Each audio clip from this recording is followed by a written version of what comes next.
Hello everyone, and you're very welcome to this event on building export success. I'm Bridget Wheresky, I'm Vice Chair of Causeway, and just a couple of quick housekeeping things. You're all on mute for the moment, but don't worry, there's plenty of opportunity to get involved and chat. And also this event is being recorded. So I'd also like to extend a warm welcome to those who are listening to the recording. We've got a pretty action-packed hour and a half for you. So the format of today's event, I'll shortly be handing over to Martin McBride, who is a colleague of mine on the Causeway Management Board and is also we call him our exporting guru. Martin has over 30 years of experience in exporting consultancy through his company Envision Management Consultants, and he works with clients all around the island of Ireland and Scotland in cities and remote regions. Martin's put together a brilliant panel of experts on exporting who'll be sharing with you some of their views on exporting across the Irish Sea. So we'll hear from the panel. We'll have a breakout group, which will give you an opportunity to chat to each other in a smaller group, do a little bit of networking. We'll also have kind of open discussion and Q&A towards the end. And throughout the session, feel free to use the chat box if you have any questions or any comments you'd like to make, and we will come to that every now and again during the session. So a very quick overview about Causeway for those of you who mightn't know us. We're a membership organisation, a not-for-profit organisation. We're supported by the Irish government and the Scottish government, and also we have partnerships with a lot of organisations, including the development agencies. So Scottish Development International. I think Emma Shield is joining us today. She might be here or might be about to join. Also Invest NI and Enterprise Ireland and a lot of other organisations. We're all about facilitating networking and connections across the Irish Sea between Ireland, Northern Ireland and Scotland. And we do that through events like these. We do them through, we run series of kind of sector specific events. We do a big gala event every year and a gala awards event. We've got a couple of award winners on this call. Through our digital events, we tend to attract people from all over, really.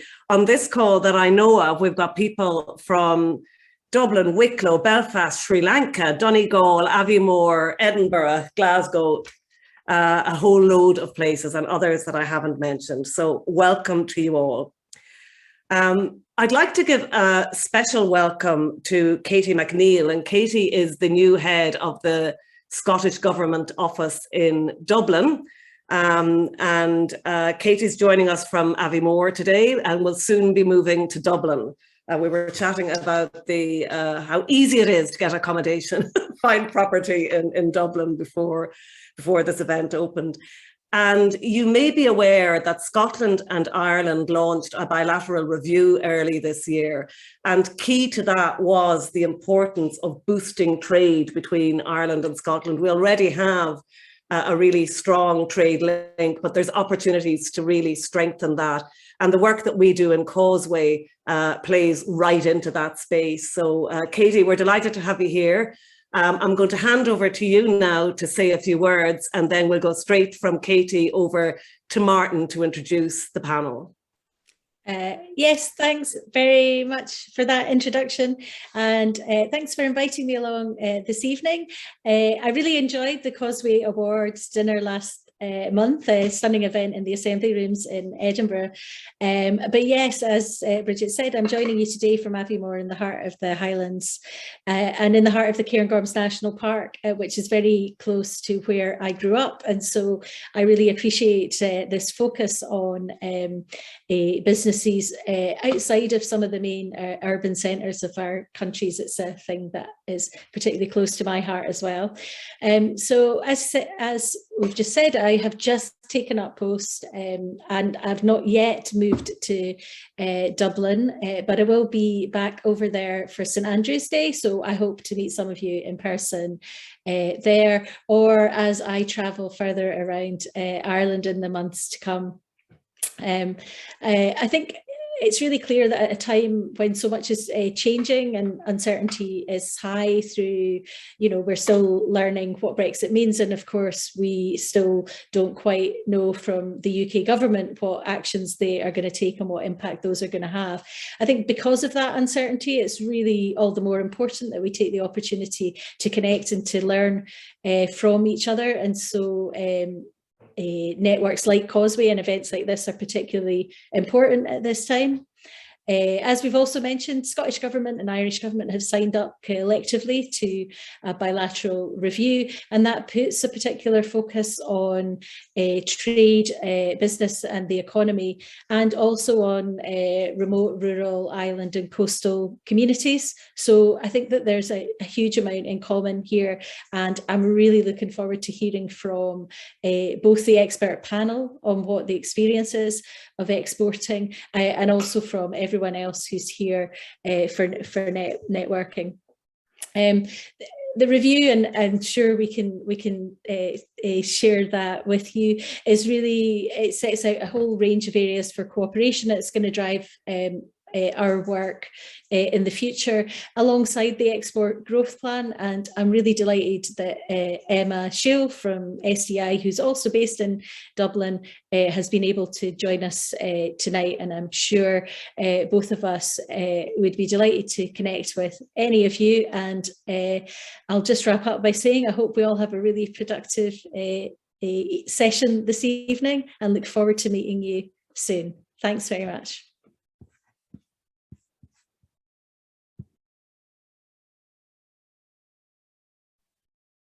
Better if I unmute. Thank you very much, Katie. And just to introduce the panel, the people that we're going to draw into discussion and conversation, we've got a really good combination of sectors and locations, technology, manufacturing, services, a collaboration of companies doing something quite innovative across Scotland and Ireland, and also companies individually building business overseas from quite remote regions of Scotland and Ireland. So the people involved, the joint venture involved are Martin McGuinness from MMG Welding, who's on screen.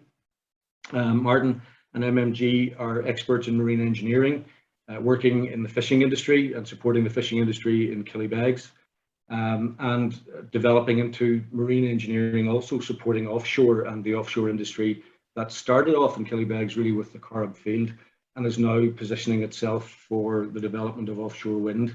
So that marine engineering base is diversifying. Paz Palawela, who's bottom left of my screen, who is in Sri Lanka, and has probably made a really big effort to get here today because he's not feeling the best. And Brenda Park, who's just arrived brilliantly on cue there, Brenda, very well timed, from StorTera, who are experts in clean energy storage, really innovative technology that I really don't understand enough, but we're going to hear a little bit about in a few minutes. And the third part of the joint venture is Ocean Kinetics from Shetland. And John unfortunately can't be here because he's on an aircraft coming down from Shetland to Aberdeen. Something cropped up and he needed to attend to that. But I know the story because I've been involved with John for the last 5 years and will fill in some of the gaps. Now, just to introduce briefly, after we have a little breakout, we'll then widen it out and we have some different businesses. Frankie Veldman, and continuing a slight marine theme, just a quick introduction. Frankie's from Errigal Training and training for the marine and offshore sector, and we'll explore what he does in detail after the break. Andrew Humden from Consilium Education, developing and supporting private education and international schools around the world from Rathmullen in Donegal. And Gary Nixon, Senior Business Development Manager from Integrated Environmental Solutions, Glasgow company, working actively to develop its business in Ireland. So quite a variety, different perspectives, different challenges, different experiences that we can maybe learn and share. So if I come back to just Kinetics and just set the scene very briefly with Kinetics and what they do. Working in Shetland, I guess the genesis of Kinetics was in oil and gas, supporting the oil and gas industry, Sullom Terminal, the gas field, but also then the offshore side of oil and gas. But that evolved and developed into supporting aquaculture and working with the aquaculture sector quite substantially in Shetland, providing engineering support. Some of the big interesting projects the guys have done in Aberdeen Harbour, for example, they've supported the development and the building of the new jetty in the Rothera research station in Antarctica for the British Antarctic Survey. And that jetty had to be expanded for the vessel that you all probably know as Boaty McBoatface, which then was properly named as the Sir David Attenborough. And the jetty needed to be extended. BAM won the contract to build the station, and Kinetics were the contractor that built the jetty, which was quite a challenging project. Most of the work they do is closer to home and is involved in ports and harbours and diving support and specialist engineering for aquaculture, ports and harbours and offshore energy. So if we then turn to MMG Welding, and Martin, maybe just tell us a little bit about MMG and what it does, and we'll move on and talk about the joint venture project in a second, but a wee bit of the background of MMG and what it actually does. Yeah. Thank you, Martin. MMG Welding was established 16 years ago, and it was I established the company on the back of the fishing industry in Killybegs as an expert welding service to the fishing fleet. And in Killybegs, the geographics of Killybegs being on the North Sea, and the Irish, the premier fishing port in Ireland, give us the opportunities of working on foreign vessels, in particular the Nordics coming in here, and the European vessels, the Spanish and the French, because Killybegs, for anybody who doesn't know, would have the large production capabilities with production factories here that taking the catch. So we were privileged enough then to be fit to work on the foreign vessels, supplying welding service to them as well. And Martin mentioned it earlier as well. We also then got into the Cara project as it was constructed off the west coast of Ireland, taking the gas to the into Ballinaboy to the terminal. So we got involved there with our expert welding service of providing shell for 10 years, that construction backup of kit going offshore. And Killybegs is kind of expanding its focus now, isn't it, Martin? And what are the new developments in Killybegs that are going on? Well, the new developments in Killybegs that are going on at the moment, Martin, one of them would be the bio-ingredient production factory, which is started at the moment, starting to commence now next year.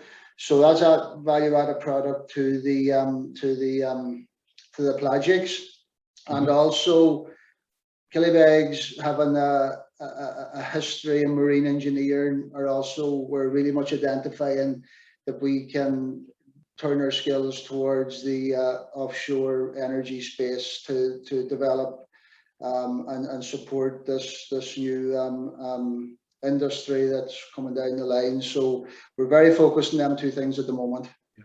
And you're building the infrastructure of the port to support offshore wind and increasing capacity of fishing fleet. But tell me, just before we move on and get to StorTera, there was one particular safety product opportunity you identified, and that's given you sort of access to export opportunities. Tell us a wee bit about the Gangway. That's correct, yeah. No, but back in 2018, we've seen an opportunity, not an opportunity, we've seen a position to develop a gangway for on and off vessels. So we developed a compact gangway system, which initially was for effective, efficient storage aboard vessels, and also it adjusts accordingly with the tide movement as the tide goes up and down, in particular here and Iceland and different places where you have massive rise and falls of tide. So when the boat goes below the quay, our gangway is always there. And then following that, last year we developed and launched the vessel-to-vessel gangway, and that was the first of its type on the market. So we have a complete gangway solution now. With any tide, you have an access to embark and disembark vessels from quay to boat and boat to boat across. And So, that completely eliminates the risk of guys falling in the water and being, well, injured or worse. And there's significant statistics of loss falling between vessels. So it's a big opportunity, and it creates an export avenue. Okay, we'll come back to you in a second, Martin, on the new joint venture. But just as an introduction as well, Paz and Brenda, maybe tell us a wee bit about how StorTera was formed. Sure, just a sound check first of all. Can you hear me okay? Yes, absolutely fine. Right, I'm in a hallway, so it's not great. Yeah, myself and Paz and Gavin are the three directors and founders of the company. And we worked together previously in a few different jobs, but all in the renewable energy industry. So together we realized that the renewable energy really needs cost-effective and sustainable energy storage. So it's not always sunny, it's not always windy. You need batteries to store the renewable energy so it's available when you need it. We came up with a very exciting flow battery technology that's as energy dense as mainstream lithium technology, but it'll be a third of the price. So we've done a lot of R&D projects on developing that technology, and it's still under development. We're installing a prototype next year for a council in Scotland. We also have two commercial products available, the StorTera and the StorHub, that we apply to homes, businesses, smart grids in the UK, Canada, and South Asia. Okay, and I suppose what are the big advantages of it? Is it compact, safer, easier to charge? What are the big advantages, Brenda? Loads of advantages. I could go on all day, but the main ones are the flow battery is really energy dense, so you don't need a huge area to get the energy that you need. It's also, we're trying to make it a circular product, so make it fully recyclable and use raw materials that are byproducts of other industries. We can use lithium from used batteries. We can get our solvent, which is a byproduct of the wood processing industry, and sulfur is a byproduct of the oil and gas industry. So there's literally mountains of it in Canada that they don't know what to do with. Yes. So it's a very sustainable product, and it'll last for over 30 years and maintain its efficiency over that time with our flushing and dosing system. Okay, and the fact that it's compact kind of sets me up then to bring it into the world of aquaculture because of that compact and performance characteristic. So if I bridge into that world and maybe start by saying, how did we identify this opportunity? How did we identify this need? I suppose that I've been working a little bit with MMG. I've known John Henderson and Ocean Kinetics for a while. I'd met you guys before, and the power of networking, and the thing we're here to do today is make connections. But the power of networking is that those connections and contacts, all made over several years, really, all converged and sparked into an idea where we thought the aquaculture industry is very substantial in Scotland. It's significant in Ireland. It's huge globally. It's one of the key industries that will drive growth and service the world's food demands in terms of protein requirements over the next number of years. And environmentally, though, it's also under pressure in terms of below the waterline, preserving the quality and the, I guess, purity of Scottish lochs and Irish bays and Shetland voes. And that is critically important. But then the focus will shift above the waterline, which is the pumping of diesel fumes into the sky, because most of the barges are powered by diesel generators. So that need has been there and has becoming increasingly crystallized by, I guess, the industry's drive towards sustainability, its published sustainability strategy, and then I guess also that the trigger was Co-Innovate grant available to support companies between Scotland and Ireland to develop innovative technology. And we decided, let's get three companies together. John Henderson in Shetland, who has connections with aquaculture, Martin McGuinness in Ireland, who has connections in aquaculture, and StorTera, who have a clean energy technology that might just work in aquaculture and solve this problem of diesel generators. So in terms of the problem then, Martin, one of the questions I have from your perspective is, what's that problem with diesel generators and why are they such an issue in fish farming? Yeah, Michael. Well, obviously the biggest one is pollution, and always that risk of pollution of throwing fossil fuel out to sea and transferring it across. And in particular in the west coast of Ireland, fish farms don't tend to be in that sheltered of harbours, so it's that risk's always there. And also noise pollution is always another one as well, because like the west coast of Ireland, it stands on its own for its beauty, and one thing and another. But that would be the bigger risks within it, would be the pollution process, or the pollution risks.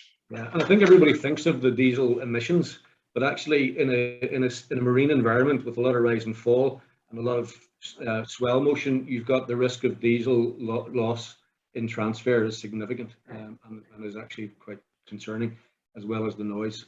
Imagine a quiet Scottish bay or loch, and a diesel generator kicks in at 2 o'clock in the morning, and all of the community locally won't be terribly pleased. So the flip side of that is aquaculture is a key employer in those remote regions. So we need to find that solution. So we've identified Scottish Sea Farms as our host site. That site is now identified. That plan is fully in place. So maybe Paz, if you can, or Brenda, either way, maybe tell us a wee bit about the solution that's being developed to solve this problem with elimination of diesel generators. Right. I'll try to quickly explain it in a few sentences if I can. So the solution is based around transferring renewable energy to fish farms.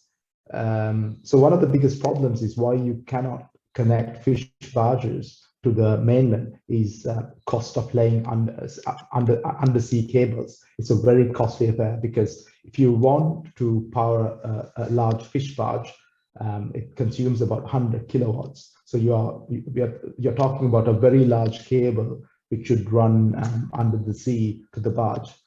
So the solution that we came up with was a new technology, kind of a pulse technology, where you can use high voltage pulses to charge a battery on board.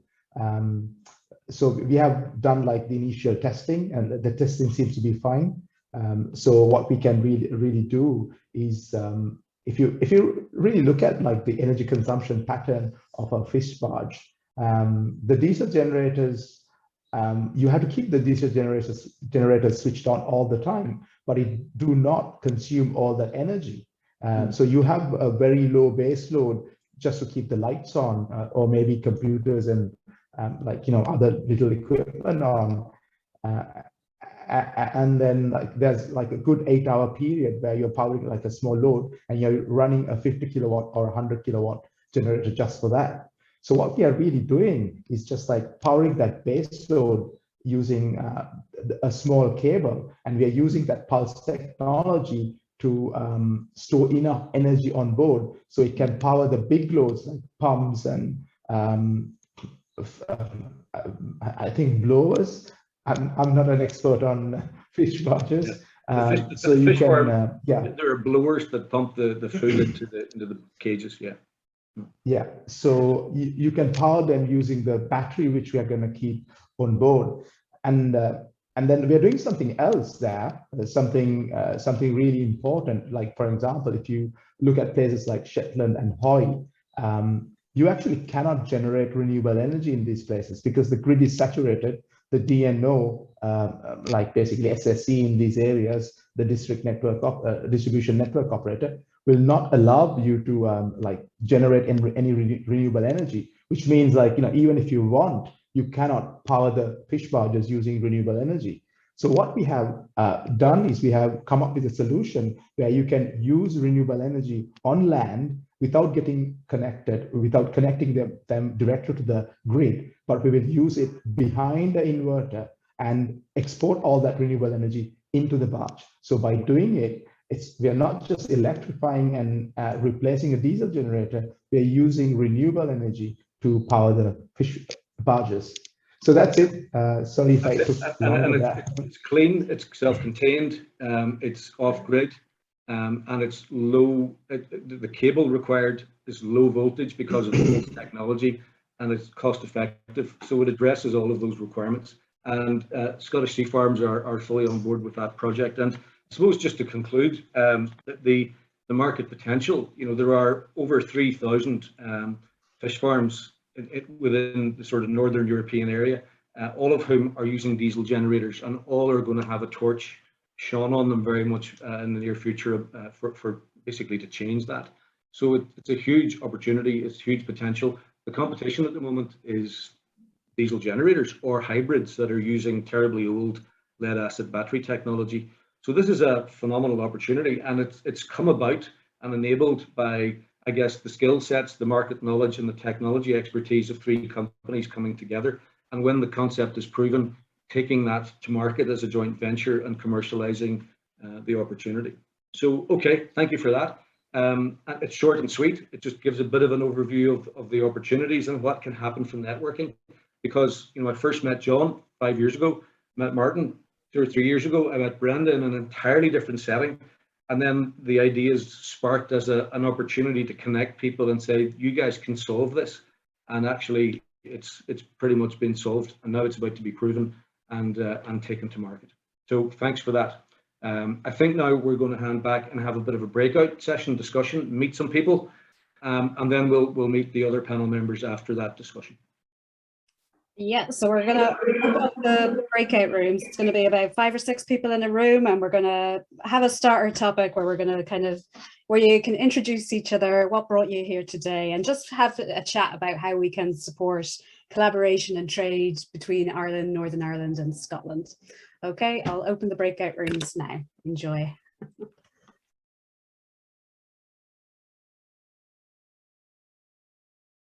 I would like to, if you don't mind, introduce Carol. Carol's our educational outreach manager for the Blue Economy here, based in Killybegs.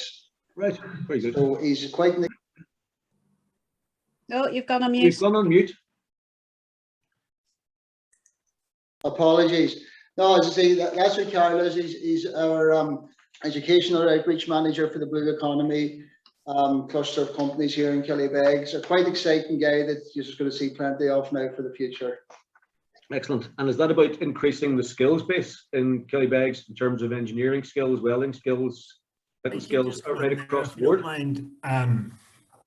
Thanks for that introduction, Martin. Yeah, so Carol Bonner is my name, and I'm the cluster manager for the newly rebranded sort of Killybegs Marine Cluster. Yeah. So just to give a sort of a slight overview on what that is like. So it's focused on the blue economy and the development of the blue economy. So it's an industry-led cluster, and it uses a triple helix. So triple helix framework, and that's just made up of obviously industry, academia, and government supports. And that's probably the first time Killybegs itself has ever really been aligned in that regard.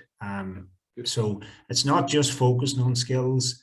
It's really like there's maybe 3 or 4 key objectives. So one is really new business development, a focus on fostering skills and talent, and then access to R&D, and ultimately all sort of underpinned by a sort of an engaged community. Like, so Killybegs is a kind of an entrepreneurial sector.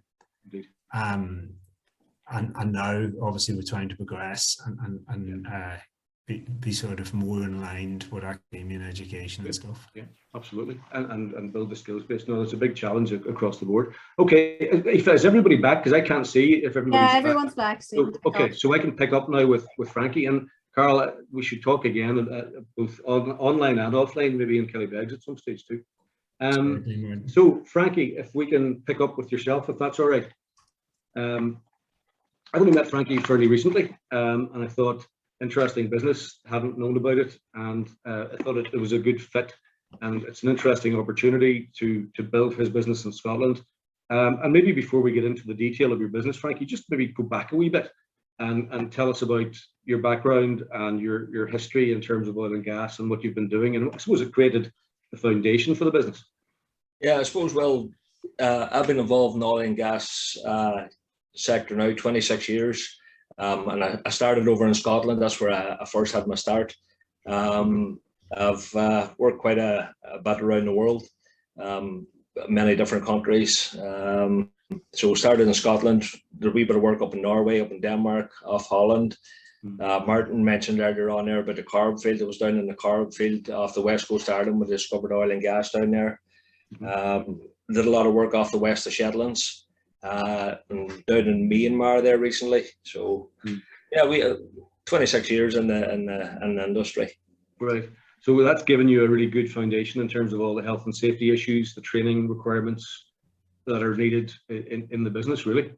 Yeah, well, you know, having all that time, and you know, I guess for me, I didn't have much of an education, and you know, started at the bottom, worked my way up, and went into health and safety, and I sort of learned every job that needed to be done.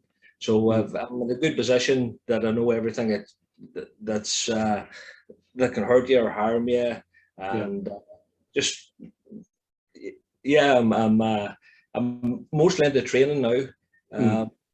I do a bit of consultancy work as well. Yeah, so essentially after all that time back, was it time basically to come home and set up something based in Falcara to use those skills and experiences? Yeah, well, we found that there was a gap in the market, and we set up Errigal Training Centre. And what we do down there is we offer 5 modules of the GWO. So there's an organisation called GWO, Global Wonder Organisation, and we are accredited by them to deliver training to their standards, and these standards are recognised worldwide. And the 5 modules that we do are the sea survival, we do fire awareness, the manual handling, the first aid, the working at height. And the beauty about our training centre is we deliver all of the 5 modules under one roof, and we're the only training centre on the island of Ireland to do that. And we also offer medicals as well, so you can get your medical done as well, which is a requirement for some of the companies to for the guys to have. Right. So what's the particular kind of unique selling point then of the training base? Is it the water tank facility that allows you to do that sea survival work as well, or is it the standard of the kit and the finish and the level of investment you've put in? You know, what's the real attraction? Well, I suppose if you want to work in the wind energy industry, you're going to need the courses to get into the wind energy. So our facility is a state-of-the-art facility. We had a guy over from an organisation in the UK there who's travelled the world and been in many different centres, and he has said that the training facility is world class. So we're really pleased to get that from him. So you mentioned the consultancy piece too. So there's 2 sides to the business. There's the base, which is for training in the renewable side, and then still doing some project work, because you probably have that nomadic wandering thing in you still. So tell me where you are now and what you're doing, just so people are aware of what's going on. Okay, so basically I'm in Israel at the minute. I'm working for an American oil company called Chevron, and I look after health and safety on site with about 1,000 guys. So in our department, we supply the rigs offshore here with all the equipment that they need. And I look after health and safety for all the guys here. We have 2 platforms and we have a drill ship on at the minute. Okay. So that keeps you fresh in terms of standards of health and safety and practices and equipment and all of that as well. It does. It keeps me up to date and gives me a lot of contacts as well for the industry. You know, and as I'm looking at some of the people there on the things, there's a bit of business that I could send some way there. So for Martin, for example, I'm sure that we could talk to Martin McGuinness there down in Killybegs and look after him with some of the gangways that Martin was on about, because you know, there's connections in that here. So you know, I'd love to touch base with you, Martin, after this. You know. Yeah, absolutely, no doubt about it. So in terms of your market and you know, what you're going to do from Falcara, what sort of sectors are you targeting? What companies, and equally what geography? Because I think it makes sense. Ireland and Scotland is your focus. Yeah, we want to. Sorry, Martin. Could you just say it again? No, I suppose there's 2 sides to the question. One is the sectors that you're targeting, the kind of companies that you want to attract trainees from, but also over what geographic area? Yeah, we want to train people from all over the world. Have a few people that came from Europe already. There's a few from Scotland, England, A lot of people, we get a lot of our clients come from Northern Ireland, especially for the sea survival training. It's cheaper for them to come to us and jump on a plane and go across the water. The companies that we've had in so far, we're quite lucky. We've had a few big companies and people like SSE Electricity, Siemens Gamesa, Enercon, GE. So, you know, we're a new company, and you know, we're trying to get our name out there. Yeah, we were chatting the last day too about the whole Loganair network and Shetland, Aberdeen, Inverness, Glasgow into Belfast, Derry, and Donegal. Yes, and that creates a catchment. But what's the economics of that like in terms of bringing people in to Falcara for training? Yeah, well, for us, our training is very competitively priced. And I've been on many training courses where you have to go to another city or another town, and the cheapest hotel accommodation you can get is £100 sterling a night, for example. We do.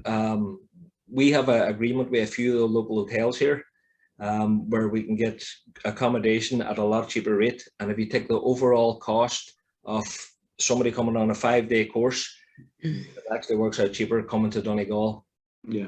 Course than it does, yeah. You know, if somebody has to. Well, in that case, don't tell people, and everybody here should keep it a secret that he says his courses are quite cheap. His courses should be really quite dear, and then they can save money on accommodation and charge them plenty, and they can save money on accommodation. And instead of walking around Aberdeen after a training evening, or they can walk around the beach in Falcara and have a pint in a pub, and have a far better experience. And then all the trainees will tell their mates that the best base to go to is Falcara and not Aberdeen. Yeah. If I could jump in there, am I off? It's actually a fair point, Martin. Sorry, I do the marketing. Frankie does the hard work. I do the marketing on behalf of the business. But it's interesting because particularly with Scotland, obviously, as we all know, there's a massive connection between Donegal and Scotland going back over the years. And we have had a lot of people over the summer in particular who came here to do for their holiday, their annual 2 or 3 weeks, particularly when everything opened up after COVID, and they discovered they can do or renew their certs, and they're in the wind industry and sector. So for us, that was, I suppose, a whole market that we didn't really expect to happen. And also, just when you mentioned the beautiful beaches and you know the price point, we had a few people who actually camped on the beaches for the week of their training. So we're kind of trying to promote the local area as well, and that's the beauty of it. And if anyone has a chance to look at our LinkedIn or our Facebook or website, we do try to promote the local businesses, the amenities, what you can do when you're here as well. Because as Frankie says, and many other people, you go on a training course, which is a full week. You don't want to be sitting in a hotel room or in a city where probably under current restrictions, it might not be as safe or easy to go out in. So yeah, we've really seen that now as you're talking about the USP, Martin. I think the beauty. By the way, if there's any Aberdonians on the screen, I don't want to offend anyone. but there's no beaches in Aberdeen that have. Oh, there is actually just north of Aberdeen. Yeah. Some nice beaches. But anyway, I'll stop digging that hole now because I'm digging it deeper. Fair enough. So in terms of this business is in quite an early stage. There's loads of potential to expand it throughout Ireland and Scotland as the whole offshore energy market rises and as the tide rises, so to speak. I would imagine, and build that. Have you the capacity for the amount of work that's probably going to be coming your way? Well, I guess we could probably take 60 people on on different training courses. You know, we can adapt. We have a lot of trainers here and consultants and our own staff that work for us, and we have 4 classrooms there where we can put in. I guess with COVID, we're sort of restricted with the amount of people that you can put in the one room. But we'll soon be able to cater for about 60 people a day. Yeah. Okay. Which is and we obviously are going to expand. That's where we're only 6 months established, really. Even though we actually, would you believe it, we took over the building 2 weeks before COVID hit. So that's scare for the year, but it gave us the opportunity to get the building to the spec that we needed, and they put the investment in. But we have a few other accreditations because obviously we really want to be a one-stop shop for the GWO. We're also looking at the other marine courses that are being asked about, and we knew that in our business plan. And in that industry, and it'll support what's currently happening in Ireland, but what is coming down the road, as Carl mentioned, and we were in the breakout room there. I mean, the offshore wind sector, renewables, is going to be unreal here. So we're at a good starting point. I think the timing is quite good to build on what we have and just grow in line with it. And this organization is probably quite ideal because already there's connections people can make for you, and you know the transport infrastructure into Donegal from the Highlands and Islands with the sorts of industries you're looking for is perfect. So thank you for that. Interesting. It's a brief snapshot, but it gives people a picture of what you're doing. And I always think, you know, sometimes I think when I drive around the countryside, I know most of the businesses that are about the place, and then you keep finding new ones and places that you just didn't know that they existed. So interesting. So in terms of the sequence, we started with marine, and then we went into marine education, and now I want to go into a different kind of education to create a link. And Andy Helmden, who's on the bottom left of my screen, from Consilium Education, and interesting business, interesting context, I suppose, from Rathmullen, servicing businesses all around the world. And maybe, Andy, to start with, if you could just tell me a wee bit about what Consilium does. I know, but for the benefit of the audience. Well, basically, Martin, we work with international schools, and the first question is, what is an international school? Well, it's a school that could be anywhere in the world, which basically teaches a curriculum in English using a curriculum that is not part of the national system. So broadly speaking, that's what they are, but there's all sorts of different types of international schools, large, small, primary, secondary, all through.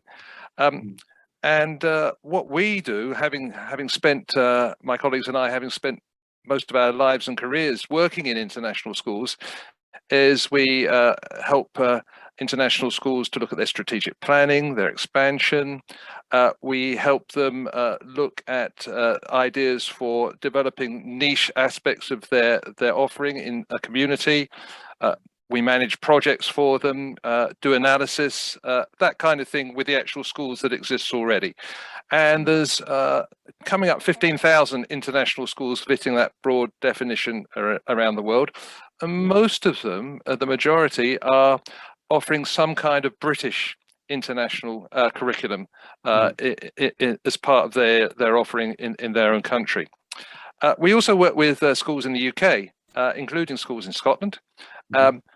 What's happening at the moment is that schools in the UK are becoming very aware of this international development around the world and realize that they've got something to offer in the sector, some expertise, some knowledge, and a name. And they're becoming involved in quite a large scale in sort of branded schools, the best known of which, I suppose, Dulwich College, Brighton College, and Wellington College from England, establishing branded international schools in a variety of places like China, like Qatar, and so on. I was just going to ask you, where are the markets? You know, because your markets are where those schools are, or where they want to be established. So where are those markets? Well, over the last 10 years or so, the driving force has come from China. A big demand for that kind of education in China. Asia dominates the international school market for a variety of different reasons. And actually, listening to Frankie there over the last few minutes, many of our kids that I've taught and attended schools that I worked in, were part of the expatriate oil and gas sort of community. So Chevron, Exxon, all these companies. So one of the big ones that I worked in was the British school in Jakarta, for example, big oil and gas, and then moved up to Malaysia in Kuala Lumpur. Again, big gas, big oil. And I ended up, when I was working in international schools in Dubai, the obvious connection there. So I kind of followed many of my friends are geologists, or engineers, people like you, Frankie. I can place several of my friends from around the world with exactly what you described. I taught their kids, and those kids were in the schools that we belonged to. But that, I suppose, 20 years ago, most of the international schools were like that. They were for international kids, but that's not the case anymore. Okay. And so if you're talking about the markets, and what drives them, it's changed completely. 20 years ago, 95% of the kids attending international schools were expats, and they were from a large number from Scotland, Ireland, England, America, many of them to do with the oil and gas industry, many of them with the wider sort of business community, diplomatic corps, etc., etc. Now, with the growth, so about 2,000 international schools in the year 2000, now there are about 13, 14, 15,000 schools. Now, most of them are what we would call host nationals. They are kids from the country who have, as a result of a variety of government changes and their parents' ambition, been able to go to this sort of school. And those are the sort of kids for whom new schools are being established in a variety of different areas. They're still being established in places like Malaysia, which started feeding, the expatriate need. But now Malaysia took that idea and saw that as an opportunity to create an educational hub, and an educational hub that could actually meet the needs of an increasing number of their own citizens that the government educational system just simply couldn't meet. It could meet it in the medium of English. It could meet it with experienced teachers, as I say, many from this part of the world, Scottish teachers, Irish teachers, and those kids go on to having had their primary and secondary education in English. They go on to uni in the UK, Australia, but particularly the United States. And is that what it's about? Is it the parents in those places and economies being ambitious for their kids, wanting to give them an English-speaking education so they can go to universities around the world? That's what's driving it now, yes. So the desire, first of all, to pick up an education in English at primary, and actually what we are seeing increasingly is parents understanding what this kind of, shall I say, student-centered education can offer in terms of thinking skills, critical skills, problem solving, that puts them apart from the national systems where the approaches are top-down, the idea of filling up the empty vessel and then taking it away, reproducing the ideas. That's not good enough anymore, and it certainly doesn't meet the needs of the universities they want to go to if they have those sorts of ambitions, and ultimately for careers that are going to get them on in business and the various sorts of international careers that they might want to get involved with. They need more. What about the model then? How do you do this from Donegal? Well, it's an interesting one. We've done most of our work remotely ever since the company was founded in 2014. But up until last year, lots of school visits as well. So we were visiting schools in the Gulf, in Bangladesh. We still do a lot of work with a school in Bangladesh, a school group. But the model is to support from a distance. We're feeling we're missing the face-to-face contact, as I think it was Breda was saying, of being in a school, because when you get into a school, you get the buzz, you get a feel for the school, you know what it's like almost immediately.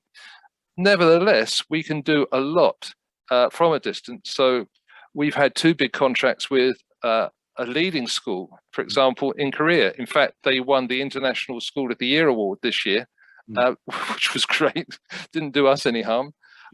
And they have been involved with developing their strategy to take what they want to do in their education, but to get the business model right, to get the student admissions model right.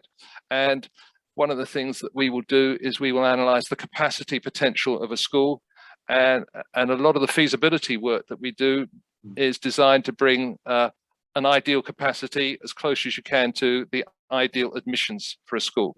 Get that gap closed, the school will function well, quite apart from being good teachers and having a good curriculum. And has the pandemic caused problems, or actually has it kind of enabled your business because people didn't expect you to be there so much? Both. We were so close to opening a school in March 2020. It was due to open in September 2020. It was in Siberia, of all places. Yeah. Very interesting area. It was right in the center of the Trans-Siberian Railroad. One of our consultants went out there. We helped them, we advised them when they bought the building. We were advising them with the curriculum design. And this was all for local kids. And we were developing the policies, the curriculum. Put on hold, and very disappointing, because that was a really interesting project. On the other hand, people have got really used to this distance stuff now, and they might have expected the expert to have an office in Dubai or Singapore or somewhere like that, but now it really doesn't matter. And that distance, the first question you get asked is, what time zone are you in? And we say, well, same time zone as UK. And then, well, where are you based? Northwest Ireland. Oh, really? Oh, that's interesting. Well, what's the reaction to that? Because that was going to be one of my questions. Is there puzzlement, concern? Curious? No, not at all. It's, oh, that's a beautiful part of the world. I went there a couple of years ago, or I've always wanted to go there, or that's great. And I think the idea that was not so common maybe 4 or 5 years ago, of a digital nomad can do anything from anywhere, has now just been accepted. And they actually, they link in. It's like Noreen, you know, saying, come and have a holiday here and do your training here. It's a wonderful combination. Absolutely. Brilliant. So location, they're just completely agnostic about that. It doesn't matter, I don't think. And it's actually helped us, because it's made us more competitive. We don't have the overheads that are, I mean, quite a few companies that had offices, say, in Singapore, have now just moved back and gone nomadic, because they couldn't afford to keep, and it's no disadvantage to them. Okay. So in terms of the future potential and growth, is the sector continuing to grow, and is the model then allowing you to capitalize on that growth? It's a very interesting time in education, because lots of norms have been broken, lots of assumptions have been questioned, and a lot of schools, and this is really helping us, are looking to their strategic planning, and they're thinking, where are we, not only in terms of our development in our own country, but internationally? And that leads them to question, should we be getting onto this thing where we help a school open somewhere in the world? That's where you have to come in. And that's where we help them. But I suppose of the last 4 or 5 contracts we've had this year, almost all of them have been to do with communication planning, strategic planning, and developing a new value proposition for the school in the context of international education. Okay. So I'm going to have to wrap up there. And in a way, I mean, it's really interesting. And having, you know, taken us to Haifa and then to the Far East and Korea and various places, I want to now come back to the purpose of what we're here to do, which is the cross-border trade between Scotland and Ireland as well. And talk to Gary about integrated environmental solutions and the work that you're doing. Glasgow company, I think it's Glasgow, is it? Based? Yeah, you're right, it's Glasgow, and then obviously with a strong presence in Ireland. You're in Greystones. That's right. The company has built its presence there, but tell us a wee bit about what IES does. Yeah, IES, I mean, at its heart is a technology company, a visionary type company founded in 1994. So it's been around 27 years. I suppose the primary focus for us is buildings and the built environment, and we would be heavily engaged with engineers. Traditionally, our market would be where people are designing buildings. We will be giving them the technology to go and analyze those buildings and make sure that they're fit for purpose in terms of all the systems that are in there for heating and cooling and air conditioning and that type of thing, just to make sure that they're as efficient, running as efficiently as possible. And then secondly, in terms of carbon emissions, that's always been a focus as well in terms of reducing building carbon. So that's from the outset, it came out of a PhD that was done by our CEO back in the 1979 to the early 80s, and at that time was really identified the need to bring technology out into the wider sphere of engineers that allowed them to engage in this issue of plant being oversized, buildings being inefficient, very wasteful, and you know, CO2 emissions being a major problem at that time. And now, of course, it's at the fore. So, in terms of the cycle, you can imagine where we are right within that now, where we're right in the center of that storm, being solution providers to people who are designing buildings and operating buildings. Yeah. And that's where the whole phrase "intelligent buildings, intelligent cities" comes from, is it? The design? Well, no, it's a good story really, because the original technology that we have was primarily based in the design phase, as I say, and the idea is that it's an intelligence in the sense that it's always predicted how a building will perform. So you can get the inputs into this technology and you can predict how your building that you're sitting in now will perform right at the design stage. So we can say, okay, Martin's going to be comfortable or not comfortable. We're going to be able to, you know, based on certain inputs that we put in, and we're able to say how that thing will perform and predict, you know, what that will look like against benchmarks, and say how poor or good it is, a bit like your fridge freezer or whatever else. And so that technology is the history, but the idea of this intelligent city and you know, smart buildings, that's where you're coupling that technology of prediction with the data that's now so readily available in buildings. And that's something that's come out in the last 10, 15 years, where that data that's been captured has really started to be utilized more and more in the last 10 years. And we're coupling that data with the kind of virtual model where we have all these algorithms that can predict how that building will perform. So the idea is if you think about the potential, you've got your building, you want to see what kind of payback periods you're going to get for whatever kind of energy conservation measures you want to implement. And you can do that within the software very quickly, see the kind of payback period and see where you want to invest. So interesting. And is your customer the architect, the developer, the operator of the building? Yeah. Again, another another really interesting story of evolution, as we talk about exporting, as we talk about markets changing and all this stuff. I mean, primarily originally our focus was on engineers, because if you think about where it's coming from, we were taking technology that was relegated to a professor in some kind of university somewhere. We took that technology and made it something that was commercial and actually accessible just to the lay engineer. And so every engineer was our target market at that point, and we were coming out with consultancy services ourselves, going directly to the building owner or to the design team, but trying with the technology to obviously lead the way with consulting, but to actually empower the everyday engineer who's in design. And that's been our business model, actually, is to try and get in there.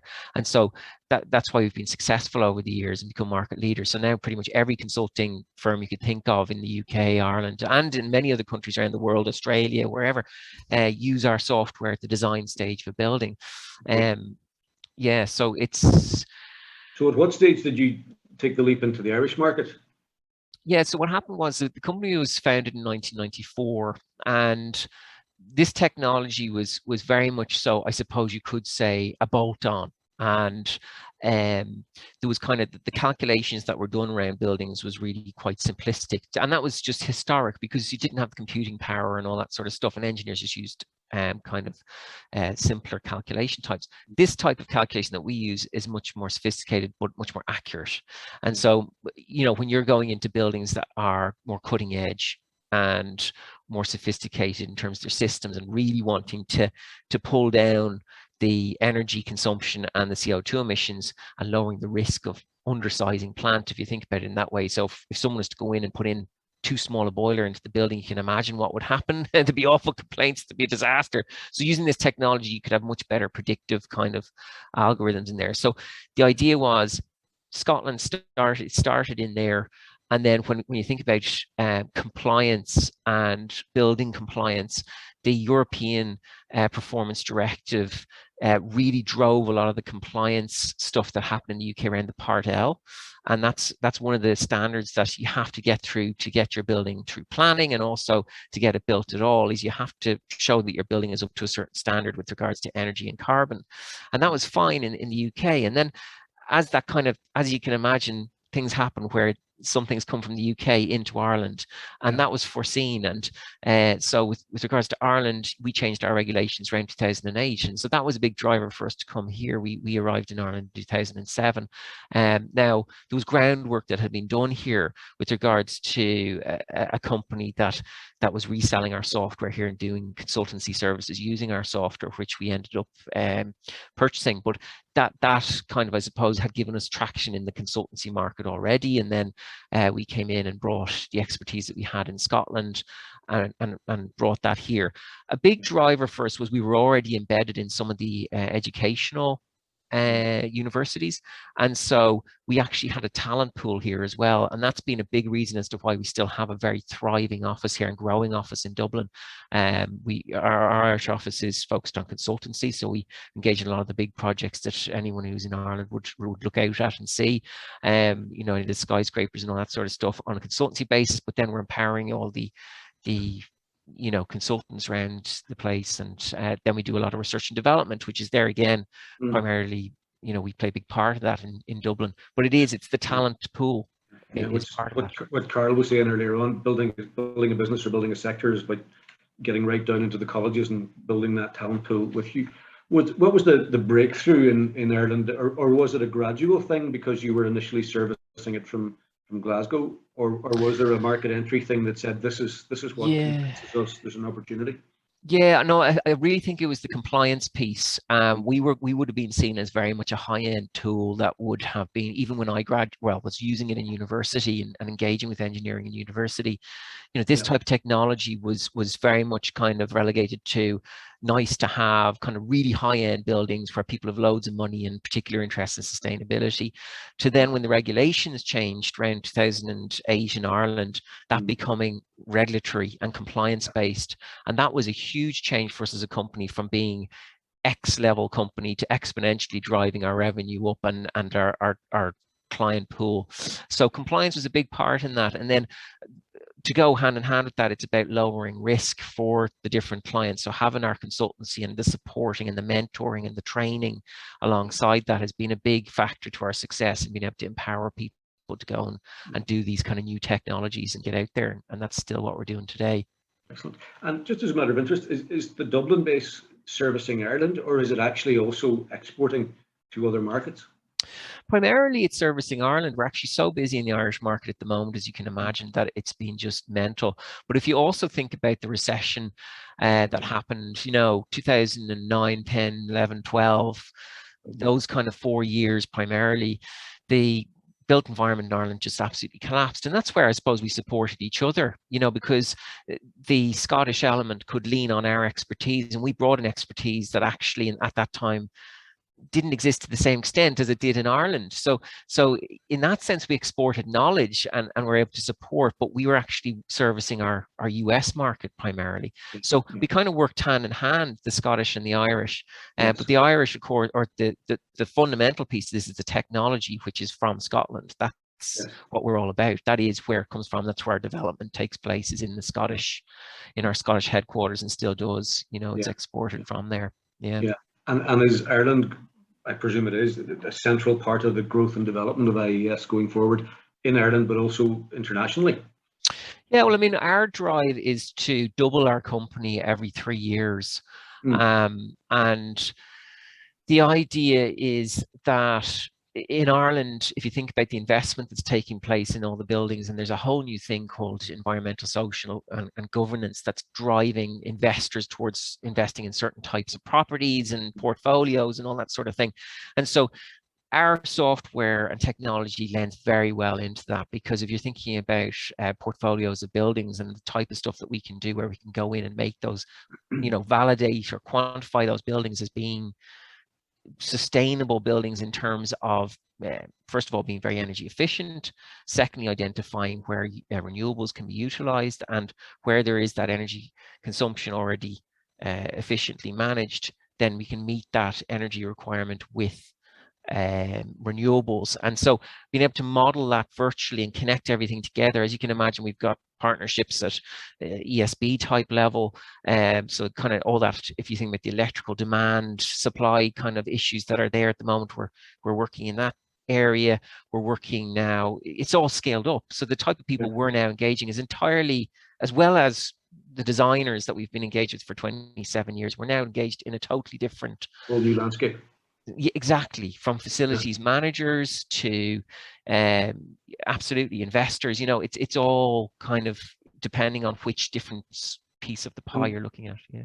Maybe a final question. What's the biggest challenge or barrier to achieving that momentum and that doubling every 3 years, do you think?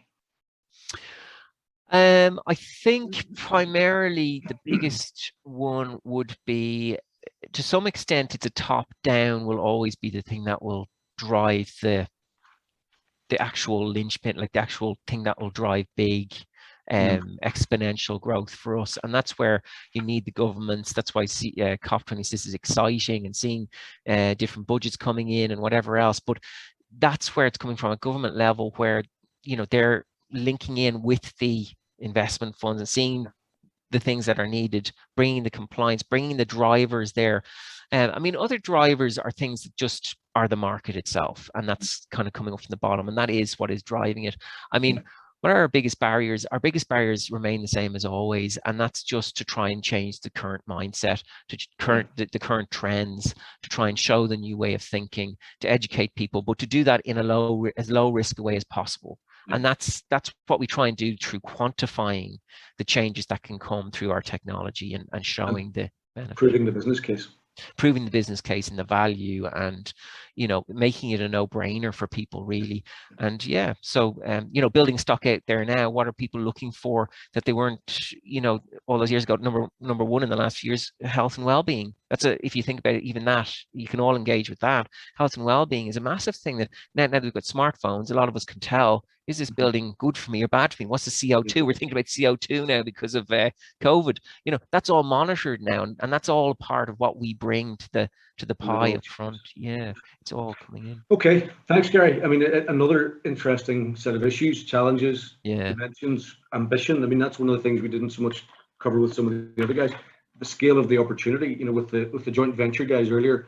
I mean, there's a multi-million-pound opportunity emerging out of a collaboration that's evolved through networking. You have huge ambition to triple the business every few years. Andy is growing around the world and on the crest of a wave in terms of education. And Frankie, having come back from his sojourns around the world, is positioned perfectly to capitalize on what is a huge boom in offshore renewables. So lots of exciting growth stories. Maybe to throw it open to the floor. I mean, I'm conscious I've been driving the Q&A. Aoife, maybe we throw it open. Are there any questions that people have while we've got these guys on the screen, if people want to ask any questions? Or have I milked them dry in terms of the questions I've already asked? I think it might be nice for the facilitators of the breakout rooms to maybe share the highlights from your breakout sessions. Was there any key discussion highlights? Or Judith, Bridget, James, Megan? Yeah, in our breakout room, it was quite exciting because we had reporting from COP26 and hearing directly from Brenda, who was just out of a panel session that she was speaking at and about to go into another session. So that was just brilliant to get a little insight into that, and also into the other areas of kind of the opportunities for collaboration, the importance of you know, actually events like this to kind of bring people together, and the connections that can be made that aren't always the ones that you might expect. And the importance of getting everything in place, from the ideas, the people who might use the ideas, the mindset to do something with them, the funding that's needed. It's kind of that whole network of connections that you need to make something happen. Yeah, very much so. I agree with that, Bridget. And we had, even just in our small group, definitely some connections that could be made, as well as a very quick masterclass in LinkedIn, which was really good. But I think the panel discussions were really interesting. And I know from my own respect, we look after the Scottish Council of Independent Schools and look after a number of independent schools here in Scotland. So I'll be picking up the phone to our education expert across the water to having a chat and see if there's anything that we could do on that, and how we can raise the profile and also the benefit of independent education, and maybe tackle some of the negatives, the negative impressions that people have of independent schools. So that's a takeaway from me from this session, without a doubt. Yep. No, I agree. I mean, in our room, Ian Beckett was there, who I met at the awards. So it just shows, I mean, there aren't 6 degrees of separation here. And also there's a number of synergies, especially Carl Bonner, who was also in the room with regards to the blue and green economy. You know, in Scotland and across the water, there's so much we can learn from each other and also share. And also, you know, I mean, just the final point was Noreen as well, so I can link her up with, you know, I mean, members of the Scottish Shipping Benevolent Society. You know, I mean, it just shows that from one breakout that we can connect 2 or 3 people with, you know, I mean, 2 or 3 other connections. So that's what makes all of these sessions so worthwhile. And building on that, if I could introduce Megan Harkins, who's spotlighted on the screen as well, who's our business development manager. I'm conscious we're just coming close to time. And for those of you that aren't members of Causeway, we'd love you to come and join the tribe. We're a friendly bunch and we work with our members to provide the events and introductions that will work for them. So Megan, do you just want to say a couple of words? Yeah, thanks so much, everyone. And I mean, just touching upon what everyone said, we all agreed in our breakout room the value of networking, and you never know when that's going to kind of come into place. So it would be great to catch up, I think, with a couple people offline about this. And as Bridget says, we'd be delighted to kind of welcome you to our upcoming events that we've got on, just so you can get another kind of flavour of Causeway. So there's been a lot of chat actually today about renewables, marine energy, all that kind of thing. So I think probably an event that will appeal to a lot of people here is one that we're hosting on the 25th of November. This is an event which is focusing on tackling the climate emergency through innovation, hosted by our young professionals. So I'd really like to kind of invite everyone to that. You can find all of our upcoming events on our website. We've got all sorts of things coming up, including some kind of networking opportunities for our members only. So if you'd like to have a chat about membership and what that entails, then I will be reaching out to you after, hopefully. So please do let me know. We'd love to chat. Great stuff. And listen, I just want to thank the guys who have taken the time to come and allow me to pick their brains and bring their stories out. And it's really interesting. And I suppose just to close, you know, the connections that you guys have all made this evening, you never know when they're going to come around, because I was gathering those connections amongst the 3 companies in that joint venture that we started with over 5 years, and now it's culminating in the formation of a joint venture that's going to bring a new technology to market and hopefully create real opportunities for them. So they're not just useful, they're absolutely commercially valuable, and hopefully will generate financial return. So thank you all for turning up. Bridget, maybe if you want to wrap up, or Megan, or whoever's just closing off. Right, okay, yeah, just I think Martin said it all. A huge thanks to all of our speakers. The panels were just fantastic. Martin from MMG, Brenda and Paz from StorData, Frankie from Errigal Training, Andy from Consilium, and Gary from IES. It's been an absolutely fascinating hour and a half. I can't believe the time has passed so quickly. So thanks a lot, folks, and I hope to see you at a Causeway event again soon. Thank you. Thanks, everyone. Thanks, See you later. bye. Thanks. Cheers.